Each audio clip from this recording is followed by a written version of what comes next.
কি বলতে শোনা যায়, আল্লাহ তাআলা 1,24,000 মতান্তরে 2,24,000 নবী রাসূল দুনিয়াতে পাঠিয়েছেন। 1,24,000 নবী রাসূল দুনিয়াতে পাঠিয়েছেন, এই ব্যাপারে হযরত আবু যর গিফারি রাদিয়াল্লাহু আনহু থেকে একটি হাদিস পাওয়া যায়। কিন্তু 2,24,000 নবী রাসূল পাঠিয়েছেন, এই ব্যাপারে কোনো রেওয়ায়াত পাওয়া যায় না।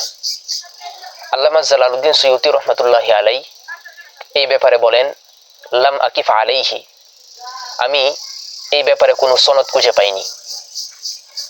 মোল্লা আলী কারি রহমাতুল্লাহি আলাইহি আল্লামা জালালউদ্দিন সুয়ুতী রহমাতুল্লাহি আলাইহির বক্তব্য উল্লেখ করে মৌন সমর্থন করেছেন। প্রকৃতপক্ষে আল্লাহ তাআলা দুনিয়াতে কতজন নবী রাসূল পাঠিয়েছেন, এই ব্যাপারে তিনিই ভালো জানেন। সূরাতুল মুমিনের ৭৮ নম্বর আয়াতে আল্লাহ তাআলা রাসূল সাল্লাল্লাহু আলাইহি ওয়াসাল্লামকে উদ্দেশ্য করে বলেন, আমি আপনার পূর্বে অনেক নবী রাসূল পাঠিয়েছি, তাদের মধ্য থেকে কতকের ব্যাপারে আমি আপনাকে অবগত করেছি আর কতকের ব্যাপারে আমি আপনাকে অবগত করি নাই।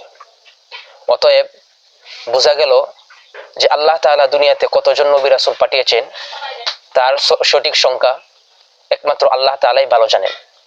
আর হযরত আবু যর গিফারি রাদিয়াল্লাহু আনহু থেকে বর্ণিত যে হাদিসটি, উক্ত হাদিসের সনদ দুর্বল।